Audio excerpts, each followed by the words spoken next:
Sa mga ka-tech vloggers, mga subscribers, bago tsaka luma, mga supporters, mga dumaan, dumalaw at bumisita sa channel, lahat ng mga viewers, secret viewers at silent viewers, magandang araw. So ito, tapos na tayo sa home servicing sa labas, light and sound servicing.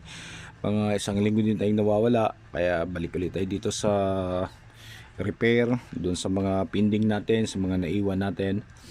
Kaya ito yung nabanggit natin sa mga nakaraang videos na yung issue ay walang sound yung kabila. Tapos yung kabila naman, pagka nilakasan mo siya, medyo distorted ng konti. Tapos namamatay kapag niluludan mo siya ng 4 ohms. Kapag umabot na yung kanyang volume level sa mataas, lampas kalahati na. So nag-sashot yung kanyang nagtitrip yung kanyang relay. So sa mga ganong issue, medyo mapaisip ka kung anong problema. So chinek natin dito lahat So wala naman kasing problema. Driver dito sa kanyang pre-driver, differential sa VES, wala, kompleto lahat, pati voltage kompleto. Yung nakita natin dito nung binaliktad na natin, okay, yan siya, medyo napapansin natin na may mga kunting latak na siya dito, ayan, okay, may mga mancha-mancha na kunti. Yan, kung titingnan natin. Tapos dito yan, may mga kunting mancha na. Dito banda may mga kunting mancha. Kaya napag-isipan natin na baka may tagas to. Baka may tagas to. Kasi dito banda yan, may tagas yung filter capacitor. Okay, so yung iba nilinis natin, sinubukan, tapos binalik natin dito. Ayan, so okay na yan. Sinubukan lang natin, sinabunan natin to, kaya malinis na siya. Ayan.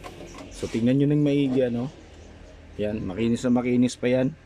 Tapos itong filter capacitor na to ngayon, bago na po yung kinabit natin dito, 63 volts na 10,000 microfarad Rubicon yung pinalit natin.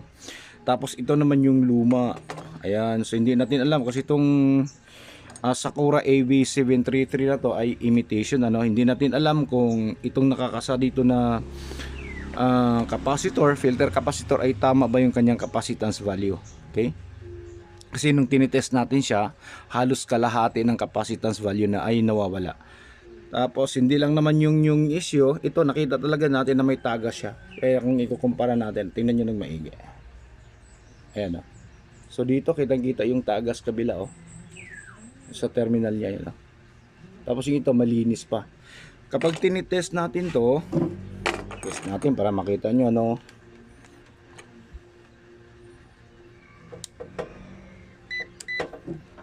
para makita nyo yung capacitance value.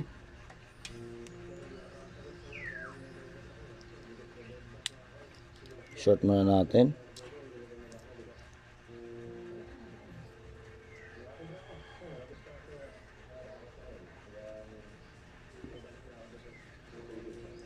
Diba? Ayan. So 6.5, 6,570 na lang yung capacitance value niya. Nakalagay naman dito 10,000. Tapos yung kabila, ayan,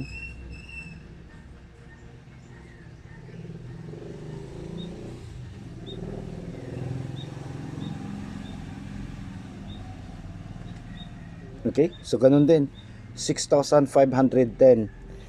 Okay, so kung ang nito, pagbabasihan natin kung yung capacitance value niya, tama yan. Pero kung yung laman niya nung binibinta nila ito ganun talaga, 6,000 lang, ibig sabihin hindi siya talaga compatible sa 4 ohms load, lalo na kapag yung dalawang channel na naglulod ng 4 ohms bawat channel. Kaya hirap na hirap talaga siya. Kaya yun yung dahilan kung bakit namamatay siya kapag mataas na yung volume level na 4 ohms yung load niya. At saka ito pa, yan ngayon siya, mas lalo siyang nagiging nagkakaroon ng problema dahil naglilik na yung kanyang capacitor. Ayan. Okay, so sa mga may mga problema ang mga ganito, so check nyo na lang maigi, tingnan nyo yung board kung may mga latak, tapos subaybayin nyo lang, pagkatulad ng ginawa natin dito na binunot natin yung mga capacitor. Tapos dito malinaw naman yung problema, wala namang problema, nakakapag-load naman siya ng 4 ohms. Dito lang, tapos tinanggal natin yung lahat ng capacitor, temporary muna natin nilagay doon sa likod, tapos sinubok natin kung magno-normal na siya. Yan, okay. So, sana'y makakatulong to lalo na sa mga nag-uumpisa pa lang, mga beginners, mga starters, mga newbies. At sa kung papaano natin ititest to, okay? So, panoorin yung mga shorts videos natin dahil doon tayo nagtitesting ng mga ginagawa natin mga audio gadgets. So, hanggang dito na lang siguro tayo, no? So, maraming salamat. God bless at bye-bye.